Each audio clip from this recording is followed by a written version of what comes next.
Buonasera a tutti, sono Luigi Maria Terracciano, rettore di Humanitas University e sono molto lieto di darvi il benvenuto presso la nostra università per parlare di un tema molto importante oggi, come quello della fiducia nella scienza. In quanto luogo di didattica e di scienza, sappiamo bene che uno dei compiti dell'università è proprio quello di diffondere e contribuire a diffondere un sapere solido, verificato, riproducibile e quindi costruire fiducia nella scienza. Non solo nella nostra comunità, che è un fatto praticamente scontato, ma soprattutto in tutto il territorio, quindi in tutto il territorio che è attorno, in tutto il tessuto sociale presente attorno all'università. Quest'anno, tra l'altro, questo evento cade proprio in un giorno molto particolare, è la festa dell'università. Quest'anno il giorno dell'università ha il nome di Università Svelate, proprio per sottolineare il senso di rapporto che esiste tra l'università e il tessuto sociale intorno e l'area in cui opera. Quindi grazie a questo evento, di cui ringrazio gli organizzatori e i promotori del Festival Soul, il nostro campus si apre ancora una volta alla città e al territorio e contribuisce quindi a creare cultura, a condividere sapere e a costruire fiducia. Grazie per essere qui oggi.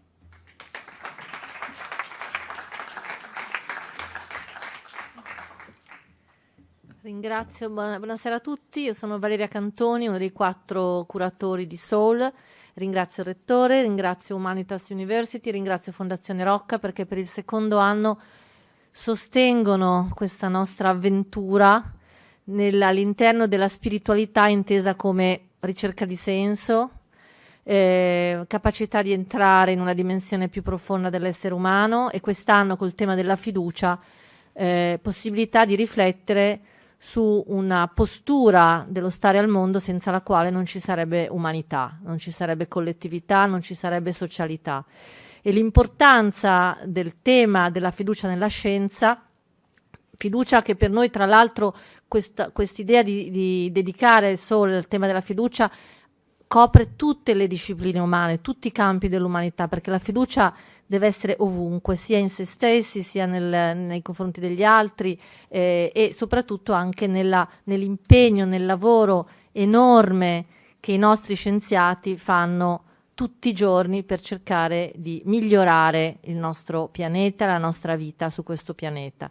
Perciò oggi parleremo, grazie al professor Quammen, grazie al professor Mantovani e grazie a Pino Donghi che ha accettato di introdurre e moderare questo incontro, parleremo anche di quanto la sfiducia mini il lavoro enorme che questo luogo e anche insomma i luoghi in generale dove si fa scienza portano avanti con una grande non solo impegno ma con una missione. Per cui lascio la parola a Pino Donghi, che conosco da 30 anni ormai e di cui mi fido molto. Non ero nata e di cui mi fido molto e buon incontro a tutti. Grazie.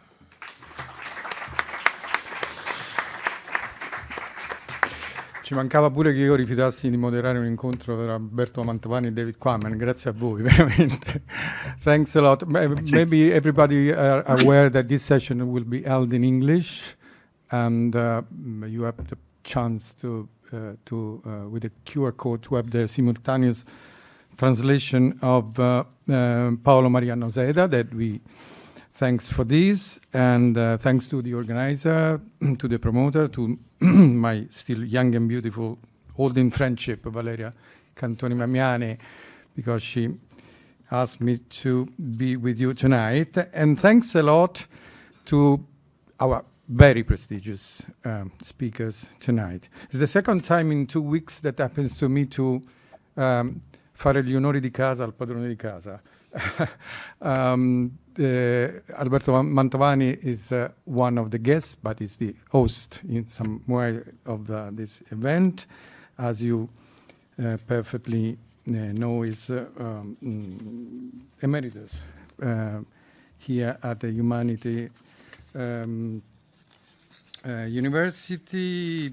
Is director, scientific director. He was scientific director up to last year of the last January to the IRCC Istituto Clinico Humanitas. If I start with ECV, we are going all the night long, so I'm stopping here. And but it's important to state that is from many years the Italian scientist top on the list on the index of citations, and it's a great privilege to be a friend with Alberto from a long time and to be with him tonight. Maybe one thing that is not in the notes that you already received is that he has a great passion for mountain and walking on the mountain that shares with David Quammen, by the way, and that recently he wrote a book. This is the camera. Breve storia letteraria artistica della medicina, together with Claudio Longhi, that is the director of the Piccolo Teatro di Milano. He has a great passion for theater too, and he goes to the theater every single time he is leaving this office when it's possible for him. And thanks a lot to David Quammen from Montana. Good morning, David. Good afternoon. Good afternoon. And everyone. Grazie mille. I'm very, very honored to be part of this conversation with Alberto and you, Pino. Thanks a lot. Again, I'm embarrassed in introducing you, David Quammen, as the science writer at the moment.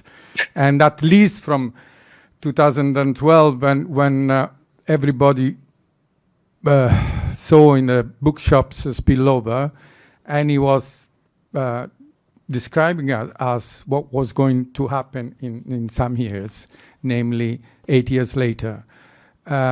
He has a great passion for scientific journalisms. I recommend every single book of David, not just spillover.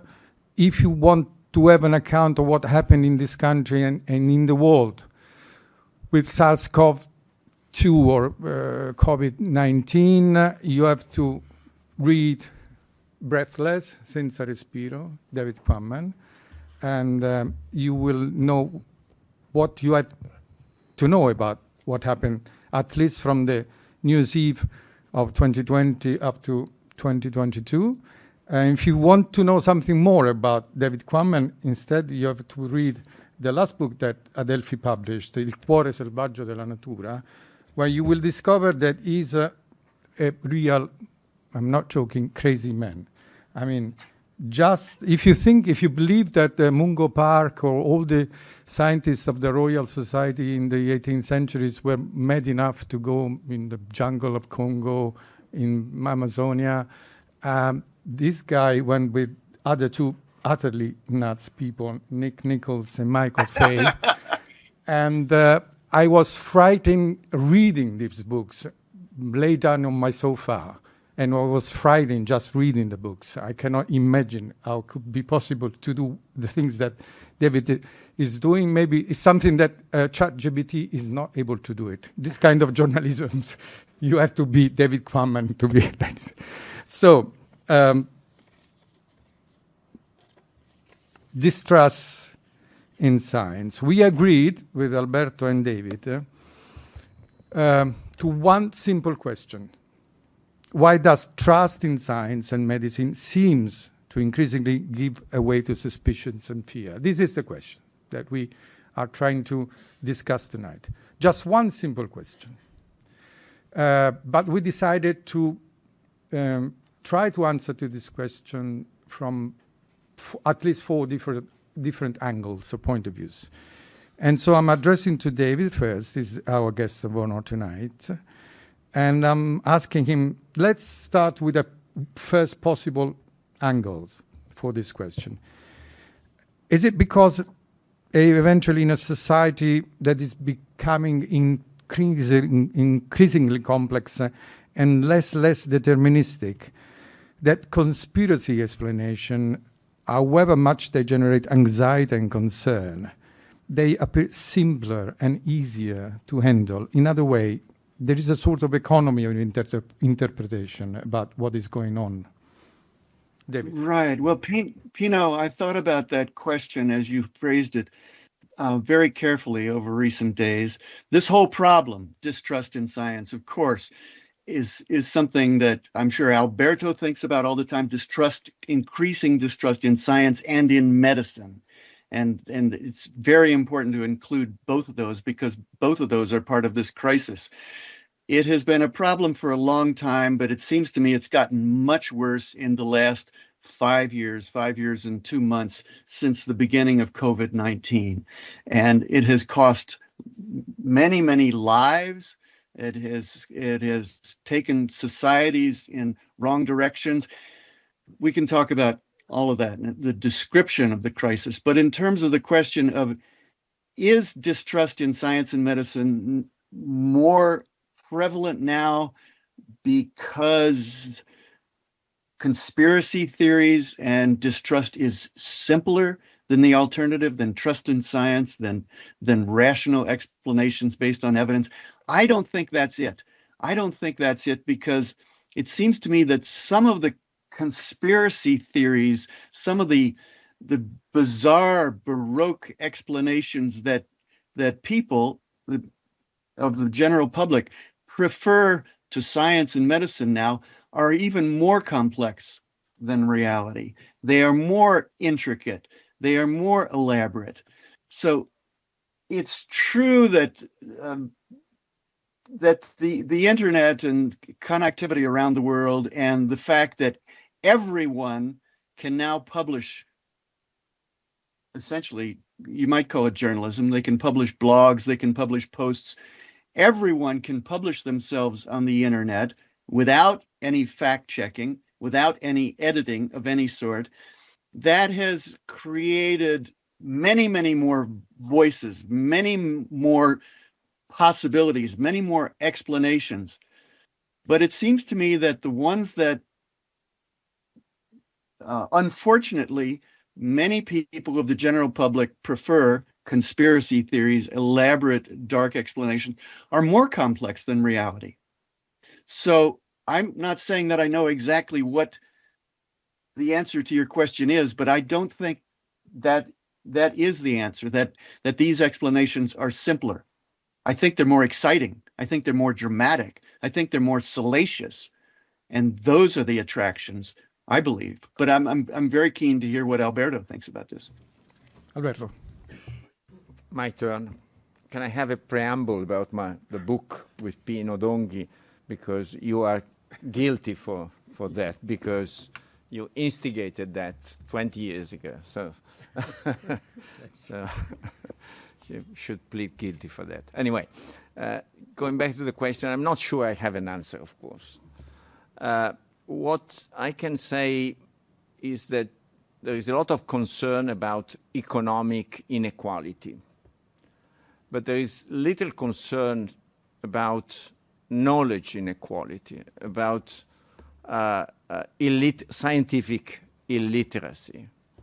There is the divide between science and what many people, the understanding that many people have of science, of how it works, is tremendous. And in a society in which for instance, as far as David, correct me if I am wrong, when about half of the people in US believe in creationism, in intelligent design, in things that I think that's fair.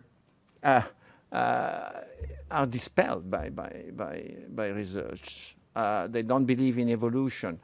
So there is, I think, as important as economic inequality is knowledge inequality. And there is very little understanding, for instance, of the probabilistic approach that we have in medicine, whereby we have percentages and we take risks.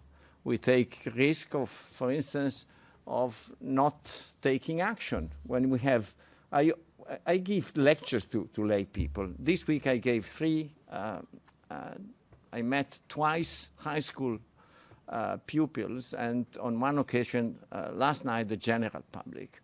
And I say, look, when we had a vaccine against rubella, I mean, rubella is a mild disease, but in nature effect, if you are pregnant and you get in touch with rubella virus, even if you are not, if you have no symptoms, the chances of having problems, major problems, malformations in the embryo is 1 in 4. And we didn't wait for 20 years to check that the live virus vaccine does not cause long-term problems. We have solved the problem. I mean, my daughters and my granddaughters don't worry about rubella and malformation caused by rubella. And so medicine and science is a matter of balancing. It's a matter of probability. There is a methodology in science, and there is a general illiteracy about that. So I think that I'm not saying that this is the explanation. What I'm saying is that this is one of the determinants of the difficulties that we have in our dialogue with society at large, with our communities at large. Pino, with your permission, I'd love to jump in and agree with that and add a little bit to that. Absolutely, Alberto, you're right that I'm not sure what the percentage is, but a shocking percentage of the American public would say that they don't believe in evolution, or at least, as the question is sometimes called framed by pollsters, they don't believe that humans are the result of an evolutionary process. It might be okay to say that reptiles and birds somehow evolved, but when it comes to humans, no. And you're right that it's scientific illiteracy. It's it's ignorance. Ignorance is a description of available knowledge. It's not synonymous with stupidity. It's not condescending to say that people are unfortunately ignorant, not just about what science says and about theories such as Darwin's theory of evolution, but about what science is. And the fact that you've been talking to high school students is I think very important and wonderful. I try to talk to young students when I'm invited as well, and to help them understand a little bit more, not just about what science says, but what science is. That's where we need to start this education process, that science is not a body of established facts spoken by experts in white coats. Science is a process of discovering incrementally clearer and more accurate explanations for the physical world. And it's done with a variety of means of knowledge acquisition, with a lot of cross-checking, with correction. Mistakes are made, mistakes are corrected. It is a self-correcting process. And we need to help people understand that better. And I think it starts by helping young people who are 9 years, 10 years, 11 years old to understand that, to understand this world of science and scientifically informed medicine as a great journey of discovery that is always going on, is always provisional, is always subject to correction, but that does lead us to more and more accurate understanding of the physical universe. Yes, and if we want to add an ingredient to this recipe, I'm talking about Italy, obviously, we have to remember that young people between 18 and 35 years old, not me and Alberto, for example, in Italy, the percentage of young people between 18 and 35 with a level of education of third degree, I mean the laurea, okay, not the first level of laurea, is less than 27%. And in this 27%, 1/4 24% of these are they got a degree in the STEM faculties, science, technology, engineering, and mathematics, meaning less than 7% of the young people in this country knows how to approach this kind of problem. And this lead me easily to the second possible angles of this discussion, of this dialogue. Let's say sort of a political point of view. We know, I mean, we read everywhere that the Western civilization is in crisis at the moment. We agree with David not to talk about politics in terms of his president, our prime minister. Everything is scam. David said, "Don't get me started," so I'm not starting. Okay, is off limits. Not in Italian. In Latin, we used to say "carpe diem," but now it's "carpe mezzoram." Every half an hour, everything is changing, so it's difficult even to follow what is going on. But science enterprise goes together with liberalisms. With the modern science, they are two paths that for a long time they walk together. And I just remember that On Liberty by John Stuart Mill was published just 1 year before the Origin of Species of Darwin. And so those scientific enterprises are faltering at the same time. It is to be read as another sign of this time, David, eventually. Well, I think so. I think those things are connected. I think that one of the things that has brought us to what you might call the crisis of liberalism of the current time, the current year, the current administration in my country, the government in your country, and in governments elsewhere across Europe, is that one of the ways that what we think of as liberal and progressive political thinking has been weakened by the fact of the increasing disparity. Alberto mentioned this earlier. The increasing disparity of economic good fortune, of wealth, the increasing disparity between the richest and the poorest in our countries. And in my country, statistics show that working people have not shared appropriately in the increases in wealth and standard of living that affluent people have enjoyed over the last 40 years. Now, there are complex reasons for that go well beyond my pay grade, my understanding, but I think that's part of it. I also think that there have been, and I'll just touch on this briefly, and we can come back to it or not as you see fit. There is a crisis. There has been a weakening of trust for government officials, for political leaders, that has various causes, but one of them is that governments have occasionally genuinely lied to their peoples and been discovered as having lied to their peoples. And that it's not the whole story, but it has contributed to the increasing cynicism toward liberal governments. I mean, it happened in 2003 with my country dealing with Iraq and the question of weapons of mass destruction. We were led to believe that we should invade Iraq because there were weapons of mass destruction, and then there were no weapons of mass destruction. It happened with the Vietnam War. The American people were lied to about what was going on in Vietnam. In 1964, with the Gulf of Tonkin resolution that justified the beginning of the war, there supposedly was an event when American ships were attacked. That was concocted. That was false. And I'm sure there are cases in Italy, in your country as well.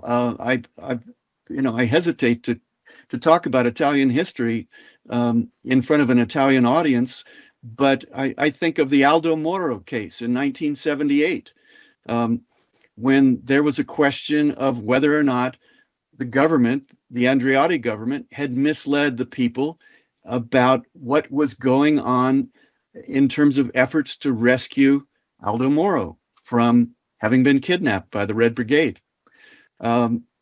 Those unique cases, I think, have contributed, made it easier for people to leap towards cynical distrust of political leaders, and in particular, progressive liberal political leaders.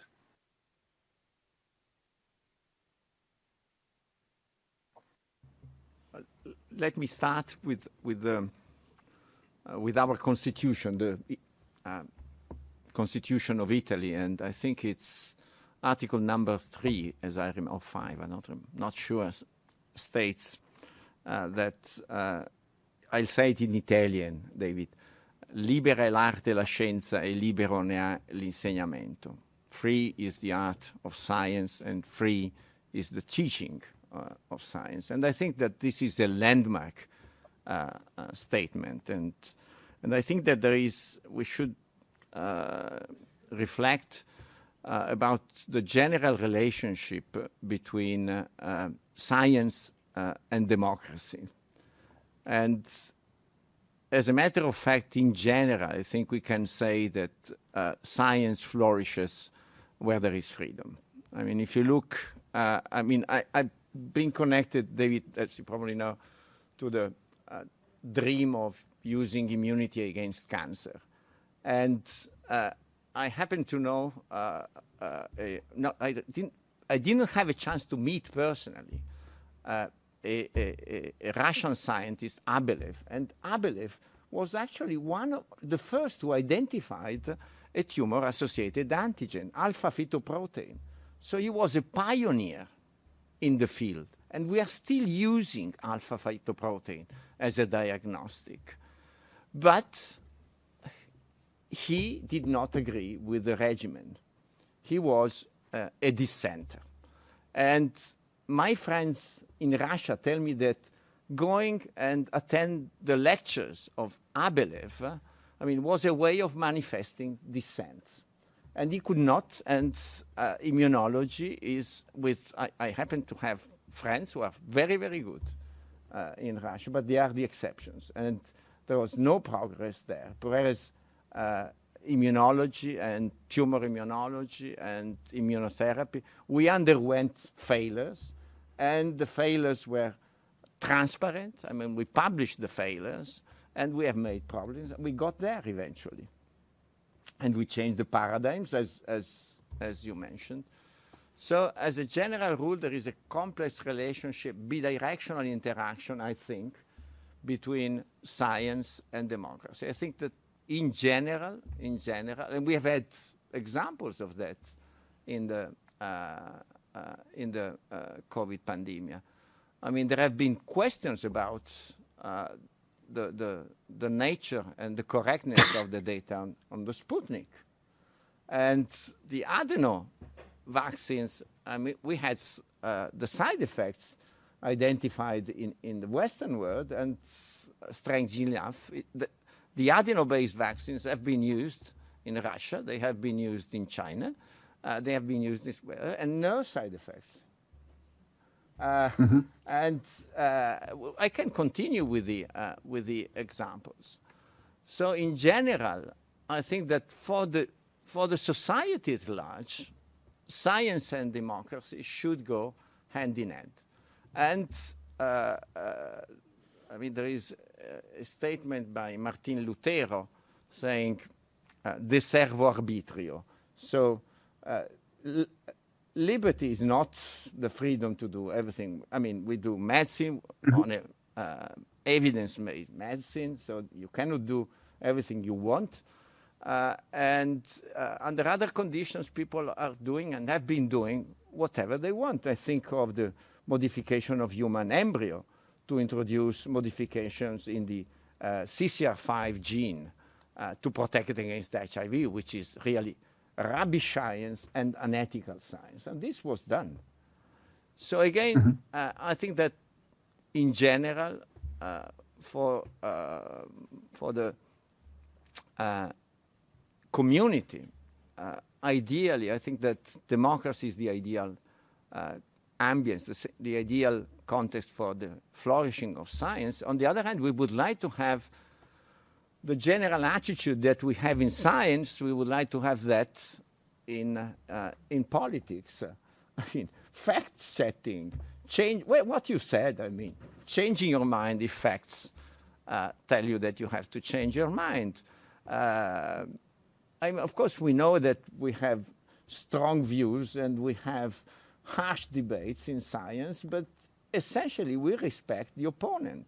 We respect the opponent. This is, I've never seen really distrust and lack of respect of opponents. The ability to change your mind, the fact that you change your mind with facts, the respect. We would like to, and these are the values of science. We are ready to be falsified, as you said. And we would like to have those values of the making of science be part of democracy and the way we live. Yeah. Well, here's a question in my mind, back to both of you, Alberto and Pino. Do you think that part of what has prepared for changes in public attitude towards science, increasing distrust of science, has been the fact that science, generally speaking, has become expensive? In the days of Darwin, Darwin's work cost nobody anything, no public money, except that he was on the voyage of the Beagle, which was a Navy ship for 5 years, but he paid his own way even on that. And then he was a man of some wealth, and his work it cost very, very little money. It cost a lot of thought and a lot of time and a lot of evidence. And that was true for a long time, but beginning probably around the Second World War, I suppose, there was an increase in costs of many kinds of science. Nuclear physics in particular comes to mind, but other forms of science. And now science is done to a great degree in large teams, using, in many cases, expensive equipment. And as we've seen, in a tragic way in the last 6 or 8 weeks, if you take away government support for science, all over the country, all over the world, science stops. People are dependent on the money that governments scientists are dependent on the money that governments put into science. I'm thinking in particular of the National Institutes of Health in my country and the USAID supporting science and medicine around the world. Do you think that the expensiveness of science is part of this change?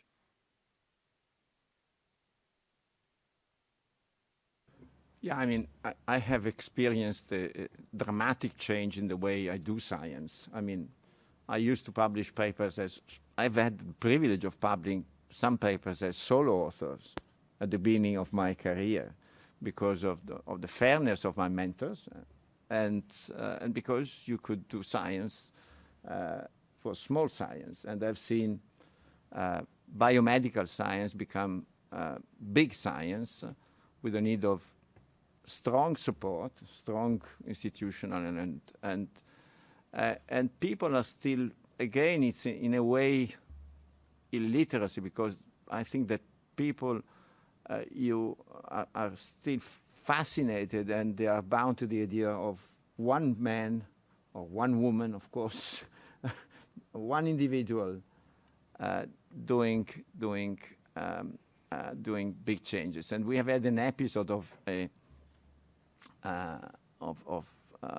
cure for cancer here by one guy who had the look of a scientist, as a scientist should look, and of course, it was very difficult to handle it was called cura di bella for cancer, and it was really hard.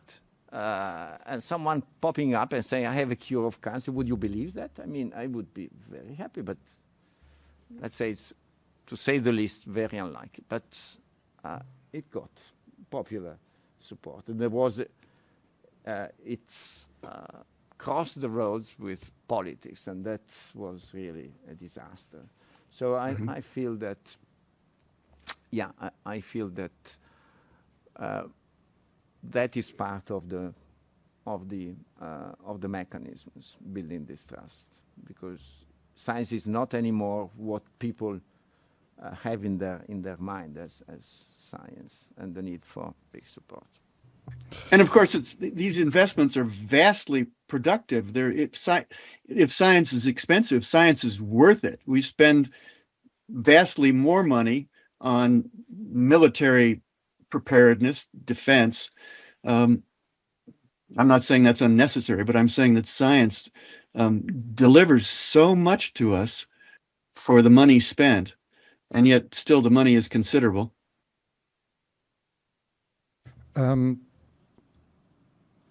Just because you asked me, I'll try to answer. Yeah, following the money is always a good suggestion for every story.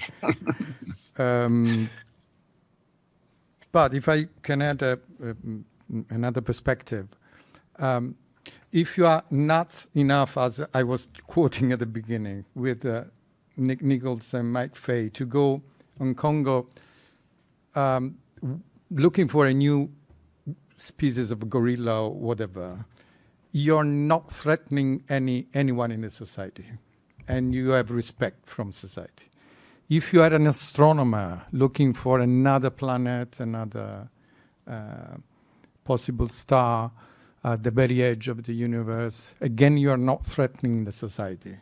If you are messing up in the lab, that is something that general public is concerned about. And in this respect, maybe we have to make in common a sort of thought and say that we have to talk in many more occasions with the public and trying to explain what we are doing in the labs. Because if you are creating new things, maybe public is entitled to know why, with the money of who, with and the goal that you want to achieve, and maybe this is the other point of view that I would love to address to your attention.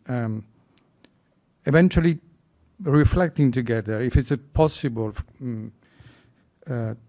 to think about a sort of self-criticisms about the world of science. Alberto is a great scientist, you are a great communicator of science.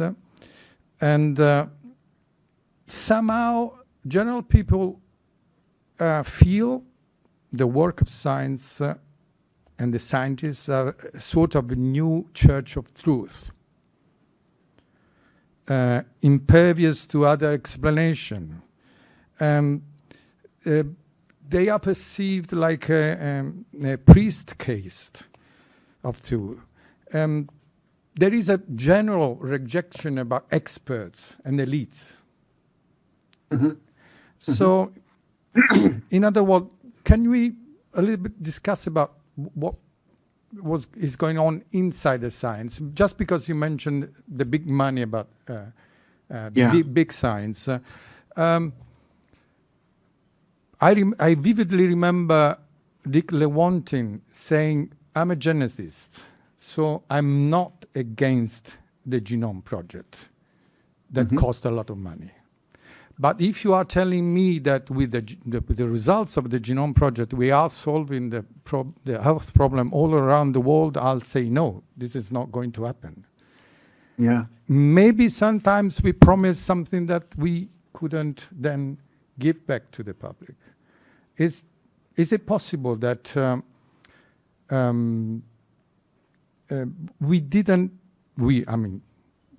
you, me as a part of this world, we didn't tell in real words that the truth in science is a matter of percentage.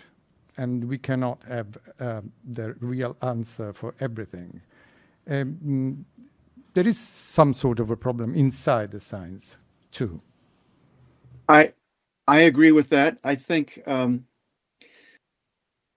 science is sometimes oversold. I think it's more often oversold by political leaders than it is by scientists themselves. I have great respect for Richard Lewontin, and he was a wonderfully, wonderfully cranky, skeptical scientist, and making the point that that sequencing the human genome was not going to solve all of our medical problems around the world, I think was good sense. Although it's sequencing the human genome has certainly led to things that have vastly helped us with medicine.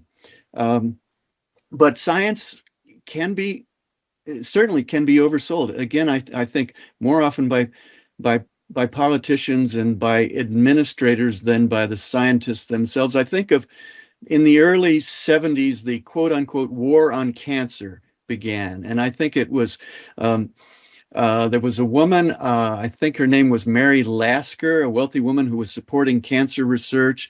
And she got the ear of Richard Nixon. And in the US, a war on cancer was declared. And with X number of billions of dollars, we were going to cure cancer in 10 years, whatever. I don't know what they were saying. And Alberto, again, alluded to this. We would all love to see a cure for the many different forms of disease that cancer is. But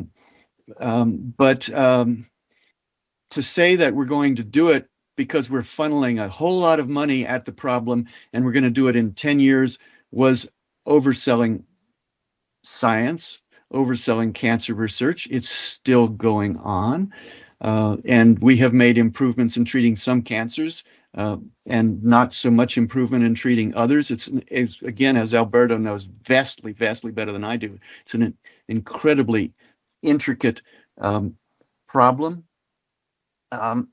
And I think even recently, Joe Biden said, we're going to have a moonshot. He used that metaphor.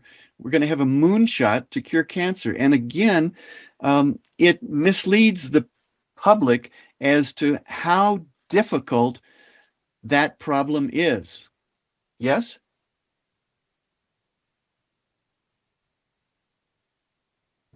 I fully concur with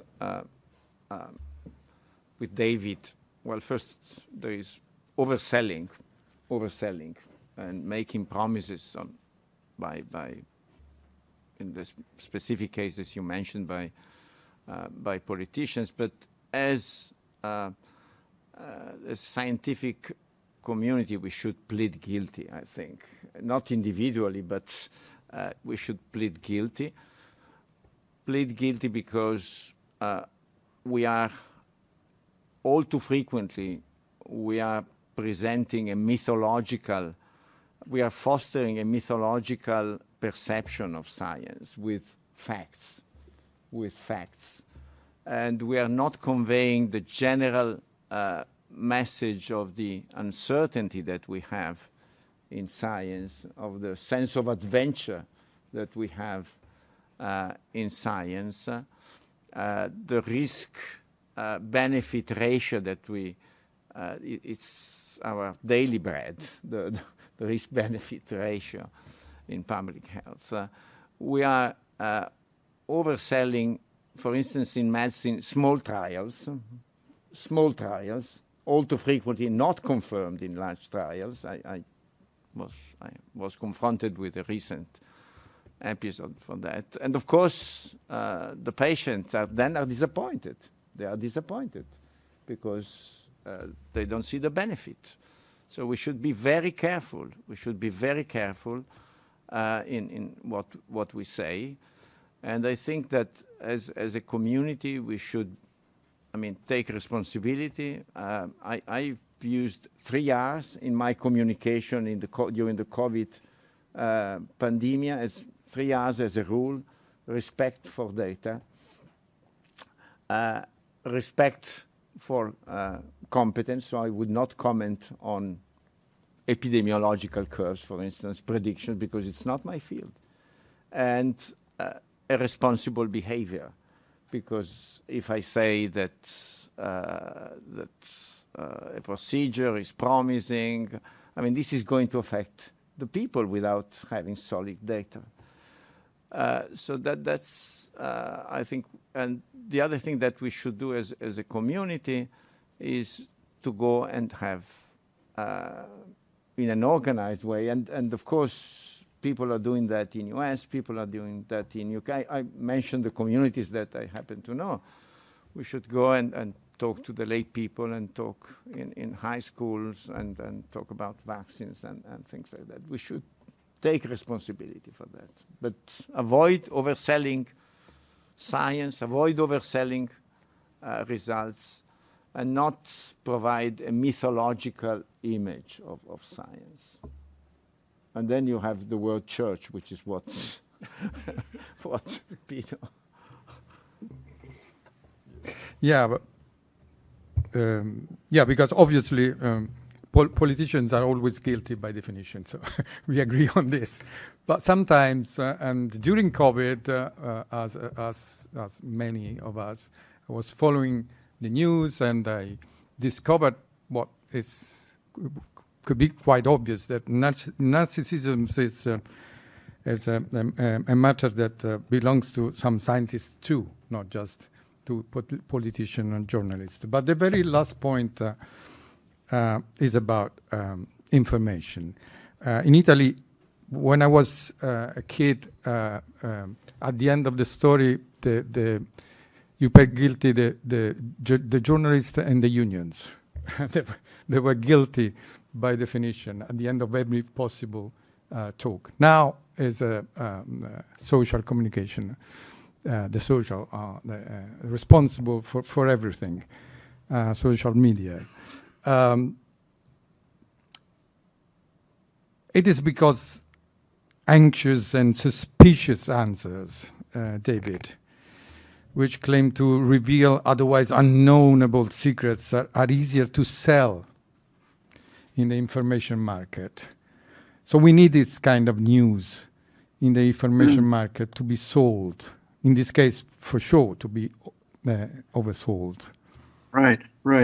Well, now it's time for my guild to plead guilty, and we must, because yes, there is a great problem with journalistic treatment of some of these intricate problems, and the fact that what did you say, Pino? Anxious and suspicious stories sell better. And I would also say, as I said earlier, dramatic and exciting explanations sell and get more clicks and get more eyes than more rational, sometimes simpler and sometimes more complex explanations do. I think it's time for us, at least briefly, to shift from the topic of the virus of distrust to the distrust of viruses. And talk a little bit about, I know everyone is tired of COVID-19, but to talk about one case in point, and that is the question of the origin of the COVID-19 virus, SARS-CoV-2. This is something that I've written a book about, and I've gone back to it for longer journalistic pieces since then. But there was a period right about in spring of 2021, a little bit more than a year into the pandemic, when suddenly you started to see stories in magazines and online about the lab leak hypothesis. Did this virus potentially come from laboratory work that was irresponsibly reckless and dangerous, and then an accident occurred that allowed either a wild type virus or a manipulated virus to escape into the city of Wuhan? And that became a very, very popular framework of story in 2021. And I was following it because I was writing about that myself during that year, and I was coming to a different conclusion. And I was talking to many of the world's leading virologists, including those who had worked on that virus. And I was being persuaded that this was a natural spillover and not a lab leak.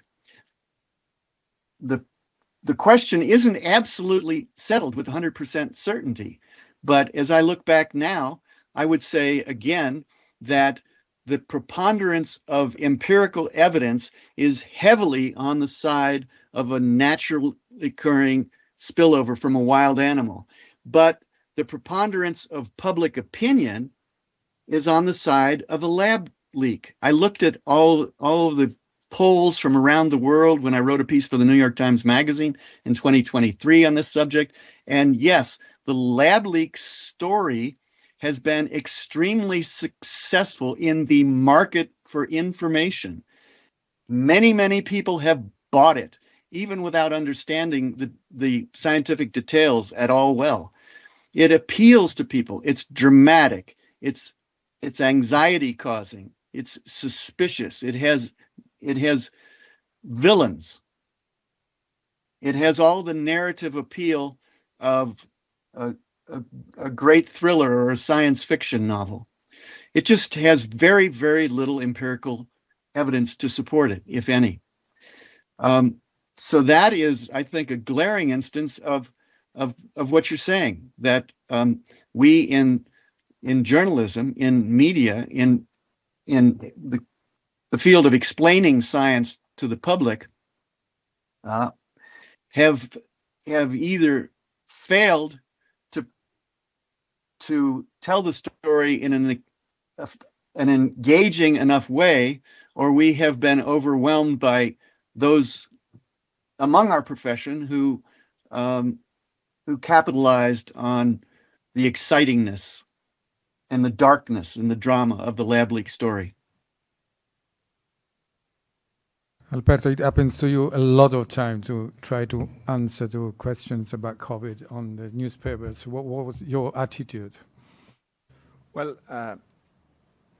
first of all, I would not place the blame on the media. I mean, if something went wrong in the perception and the origin of the virus, I fully agree with what you said, and I share the feeling. And I think that if something went wrong, it was both responsibility of media and of people in the community. Again, I will just look at my own at my own community, and I cannot but rephrase what I said already. I've used these 3R rules, which means respect the data and respect your own expertise in commenting. I mean, I'm not an evolutionary virologist, but I have interacted with one prominent, you probably know him, evolutionary virologist in Australia, and the data even early on looked. I mean, we could track the section of the market. Do you mean the great Eddie Holmes? Yeah, that's yeah, and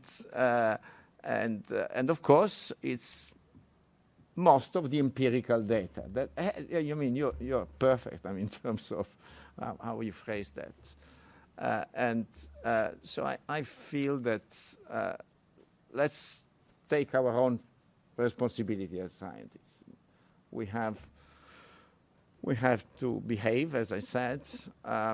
We have to communicate science not only via social media. I think we have to vaccinate. And when I say to vaccinate, we have to vaccinate against illiteracy. And if you want to vaccinate, you need to meet in person. I mean, the social media are no substitute. And this means, for instance, that the Italian Society of Immunology has a program. We hosted them. We had a bigger room full of high school students, and we were vaccinating them we were vaccinating, immunologists here were vaccinating the high school students against illiteracy and against the lack of scientific method, against the misunderstanding about probability and risk-benefit evaluation. And I think that this is our duty as a community. Thanks a lot. So, David, this is what's, in other words, an invitation to come to Milan the next time, so in presence, to take your responsibility in Milan. And we could mountaineer together. I love coming to Milan. I love coming to Milan, and I would very much like to meet both of you in person and to learn more about Alberto's work on immunology and cancer. And this is going to be for sure, but in private. And due to some duty of our speakers, and not just this, the difficulties in managing the dialogue with David through the interpretation, we cannot have time and chance to have questions from the floor. But if I may conclude with a recommendation, to read the articles of Professor Mantovani, mainly on the Corriere della Sera, not just in the Corriere della Sera. On my side, I have to say that during the long period of COVID, I, at a certain point, decided to read just two articles, Alberto Mantovani and Giuseppe Remuzzi, and that was it. And I tried to be very focused on the reports. And when I was recommending The Breathless by David Quammen, is an account of what happened for COVID. And I'm always very pleased to say that at the very last page of this book, it's a big book, at the very last page, is quoting William Faulkner, not a scientist, not an immunologist, not a science writer. David Quammen says that he learned the principle of uncertainty not from Heisenberg, but from William Faulkner, meaning that when you are looking for the truth, you have to follow the track of Faulkner, putting together 4, 3, 4, 6, 7 different point of views, reading the very same scene from different angles, and eventually some truth can come on this comparison. Otherwise, you are following your personal truth. That is not enough to understand anything. So thanks again, David, for being with us. My great pleasure and honor, Pino. Thank you. And Alberto, great pleasure to talk And with thanks to Alberto Mantovani, and thanks to all of you. Bye-bye.